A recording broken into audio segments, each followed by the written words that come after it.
I feel so weak.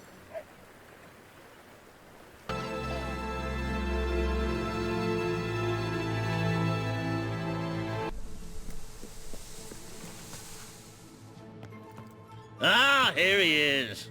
We were just talking about you. Indeed, we have made a toast to your stupendous feat in ridding Misspeak of Saker and his men. They have been a source of great distress for some time. Nobody will be more pleased than Sabine. His dwellers might find some peace now. Of course, nobody has suffered more than they. I've been telling Samuel here about the terrible situation they're in. He thinks he may be able to help. Yes, well, perhaps. I mean, of course. The thing is, as I was just explaining to Sir Walter, Brightwall has no overabundance of resources itself.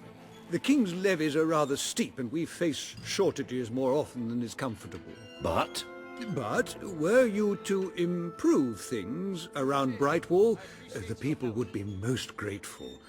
And when people are grateful, they're also charitable. I'm sure they would find it in their hearts to send aid to those poor people. there you have it. The way I see it. You will need all the followers you can get if you're going to lead a successful rebellion. What better time to start? I heartily agree with Sir Walter. Pardon me for overhearing. As it happens, I've learned of a promising method for amassing followers. If you'll return to the sanctuary at your earliest convenience, I can show you what I mean.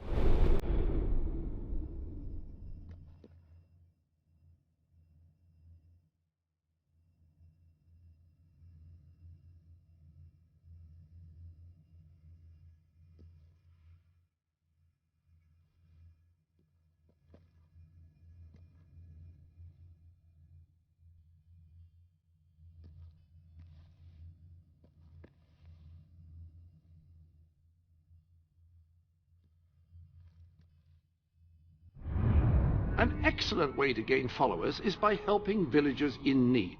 Take a closer look at Brightwall and I will explain more. You can now see the villagers in need. You can also see how many followers you must amass to impress Samuel and the people of Brightwall. Select a villager to help. By doing so, you will gain the respect and loyalty of others in the region.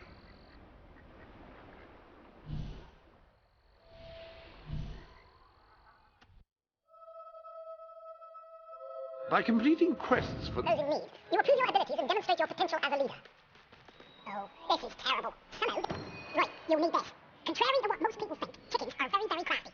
They won't fall for any of that. Come here!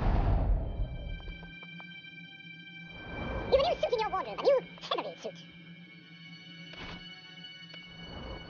Oh, chicky, I've got some lovely treats for you. No, too smart. You have to defeat them psychologically. Now, they don't remain one concentrated force. They are redeployed in groups of 3 or so.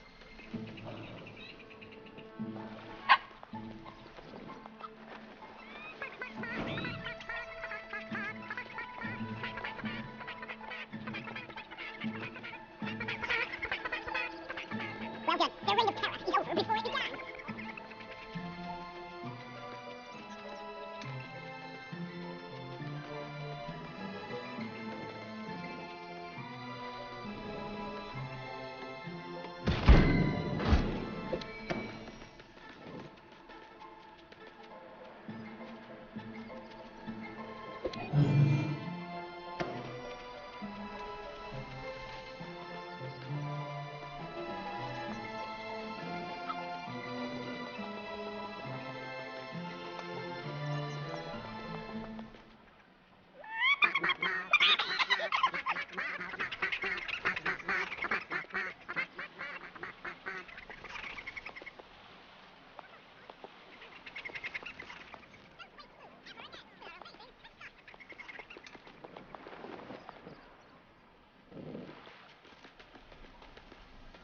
That's lovely. Just keep doing what you're doing. And no matter what, don't show them any fear.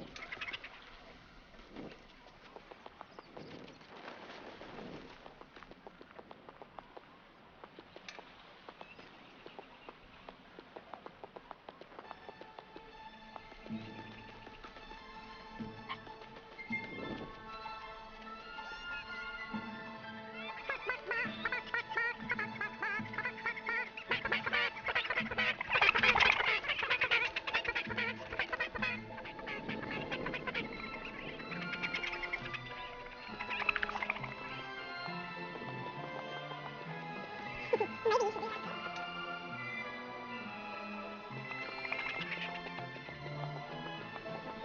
You get rid of the package. Great!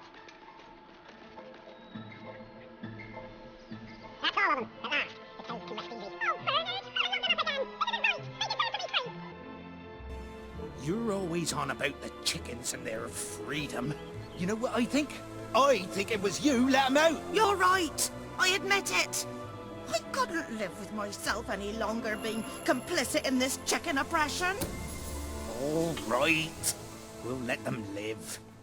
But only if you swear never to let them out again. All right. All right. We'll work this out. I hope I haven't made a terrible mistake.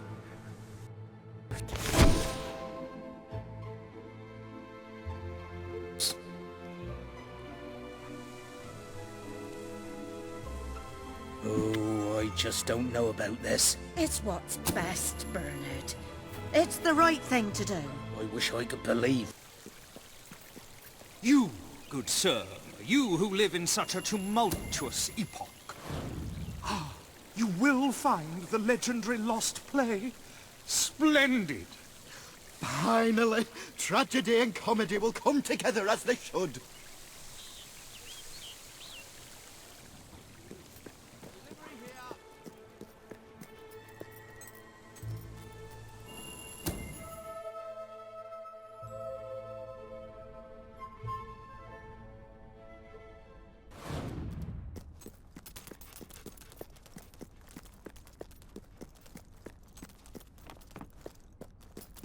Turn back now, mortal one.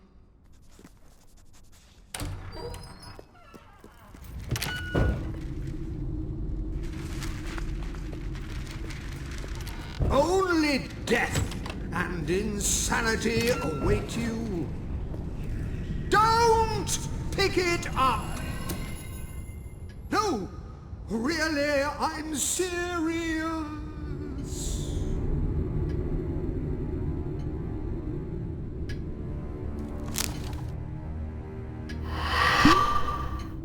You lot just can't leave well enough alone, can you? Bloody literary tourists. Bane of my afterlife.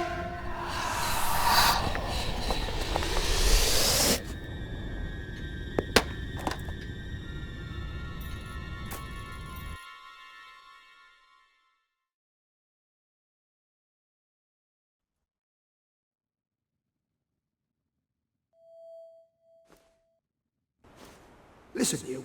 You're not getting my lost play, you hear? It's rubbish. Worse than rubbish. I mean, what was I thinking mixing tragedy and comedy? I must have been off my rocker. It would seem, my dear fellow, you have been apprehended by the ghost of Philip Morley. That makes us both his captives. I am Ransom Locke. If the name seems familiar, it is because I was once a detective of some renown. And yet, here I am, ready to live out the rest of my days, trapped in a book. As far as I can deduce, we are currently in a scene from one of Morley's greatest romantic plays, the near tragedy of Oliver and Ethel. I believe if we are to escape, we must act out the scene. But performing is not one of my talents. If I am correct, putting on this costume should set things in motion.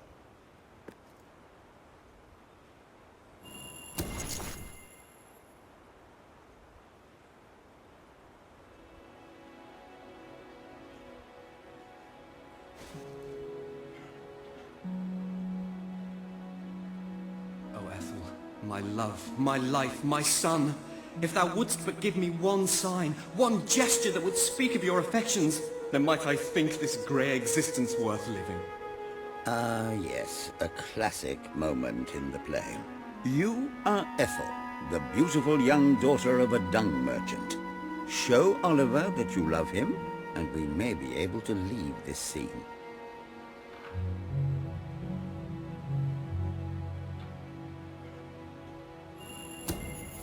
My heart is yours, my love. Let the heavens and the seas, the toads and the eels sing the song in my heart, for she doth love me, and all is well. We shall meet again in the morrow, my little ferret, and elope into the sunset to live out our days in wondrous joy. A magnificent rendition. Truly, I applaud you. I see you are gifted with remarkable literary cunning, but can you really comprehend the depths of my work? That we shall see. Ah, yes.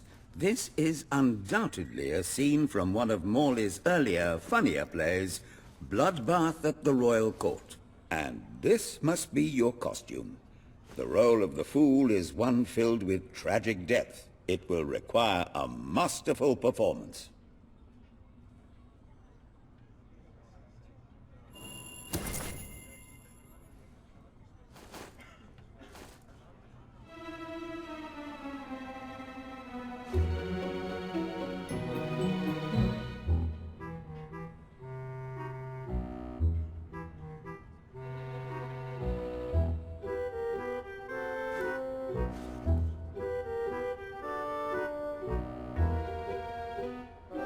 Troublesome time for this court, and my crown grows heavy. So make me laugh, or I shall have your head.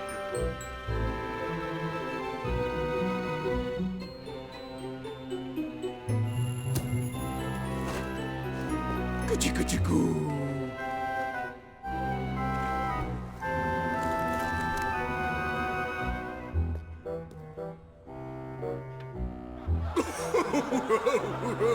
Oh, stop! It's too funny.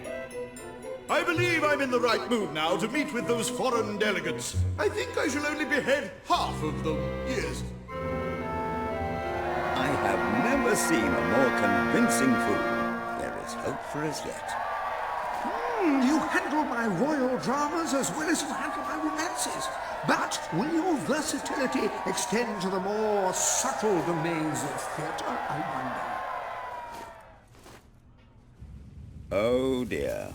Unless I'm mistaken, this is a scene from Morley's notoriously violent historical epic, Titus the Mutilator, Part 2, which would mean this is the gladiatorial arena from Act 5, where Titus is finally slaughtered by savage warriors seeking revenge. A favorite scene of mine as a child, I must admit. And here is Titus's famous costume. I had some pajamas that looked just like it. Put it on and you will take on the greatest role of your life.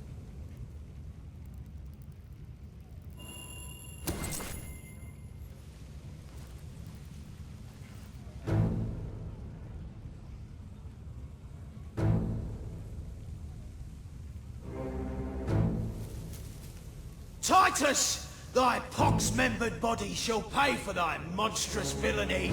My son lies dead because of you. Now shall revenge be mine, cold as your corpse and all the more flavoursome for it. Do try to make your demise convincing. Look at the money bags on this one. We're gonna be rich. Got it! Kill the duking dumbball!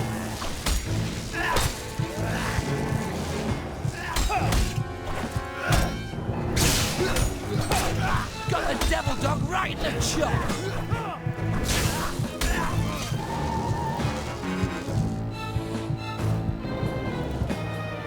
Titus has fallen! Vengeance is mine at last! But what is yonder scar upon his cheek? Cannot be. He was my son! Oh, woe and wretched misery! I am undone! My heart breaks with grief! It has beat its last! Adieu, unkind world! Adieu!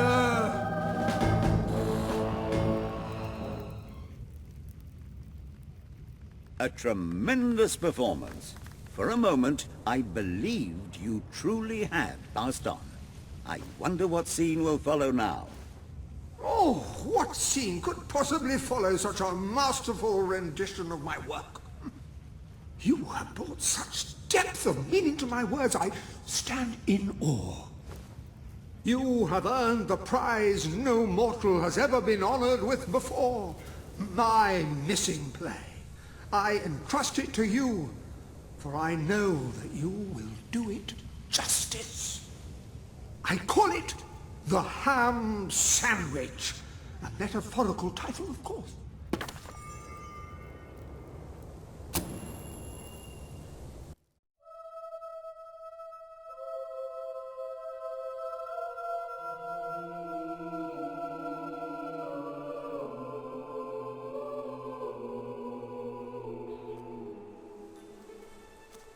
Ah, you have retrieved our aged investigator. Happy day! Have you perchance found...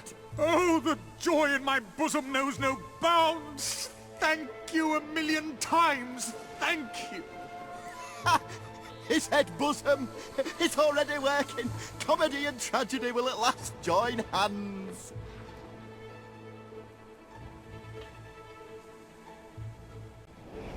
Hark!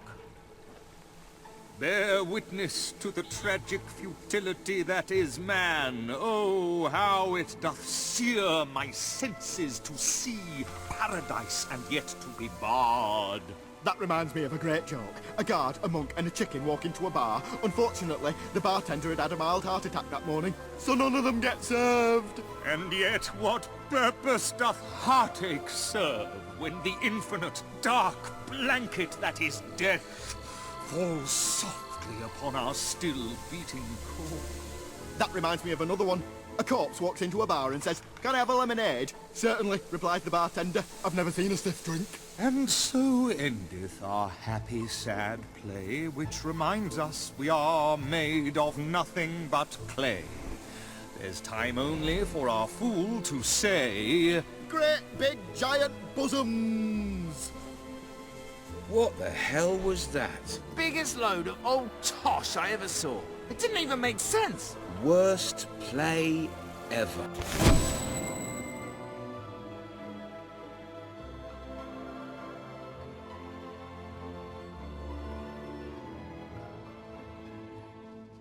Well done. You have gathered quite an impressive following in Brightwall.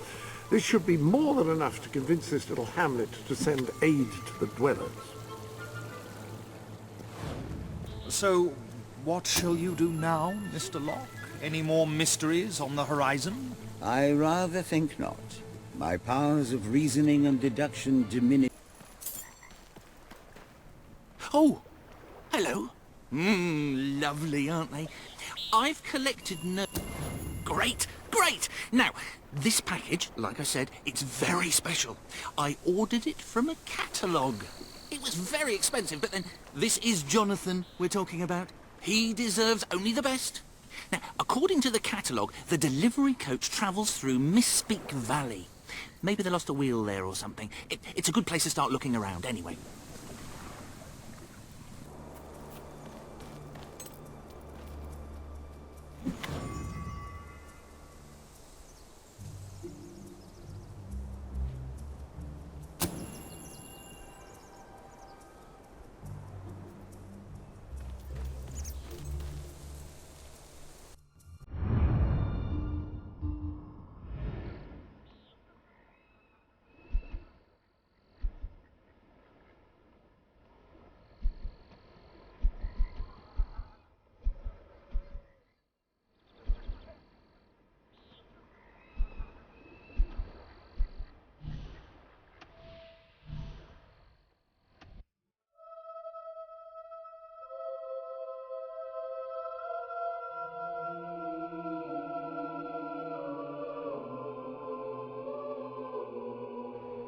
Let me buy your unwanted items. Fair price paid. Esteemed citizens of Brightwall, today we demonstrate the generous nature of our fair town. For too long have our mountain neighbors suffered in silence, and now we extend a helping hand. But this effort would not have been possible without the courage and determination of one man, the son of the old Hero King.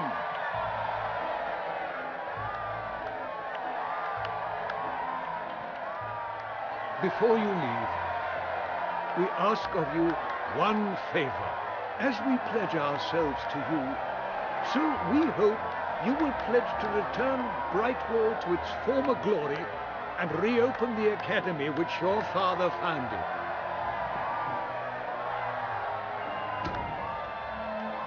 I will.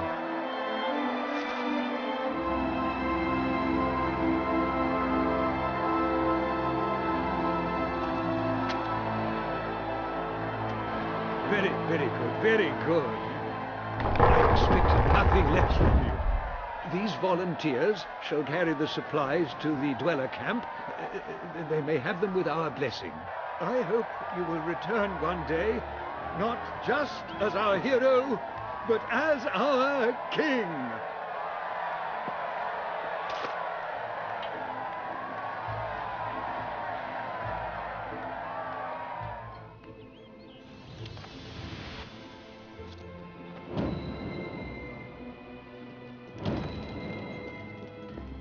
You're sure to find something special for that someone special. Now those are nice gloves. Best establishment in Brightwall.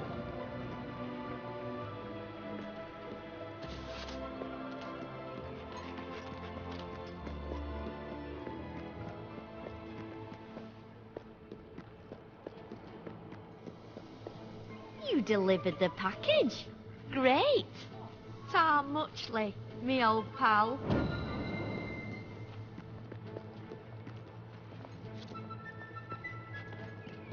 Where'd you get that?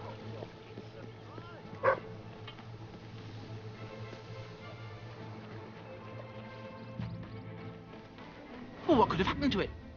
Maybe I should have bought the shipping insurance. You got it! Oh, this is brilliant! Brilliant!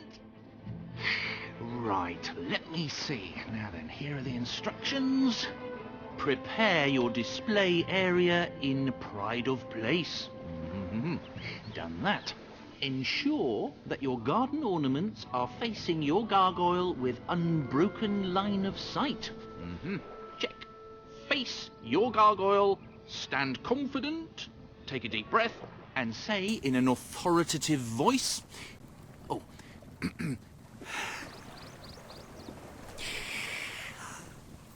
Gargulus multipulus us.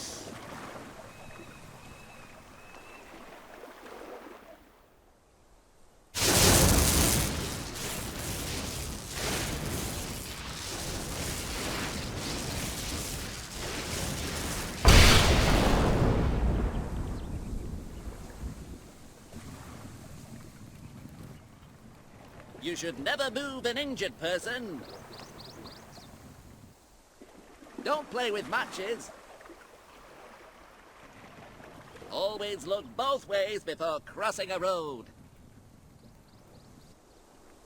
Start every day with a healthy breakfast.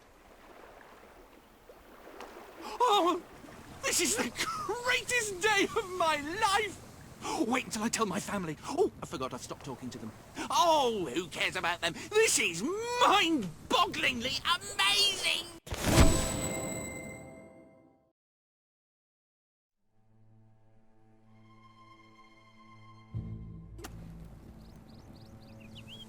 In the morning when I wake up and I stumble out of bed,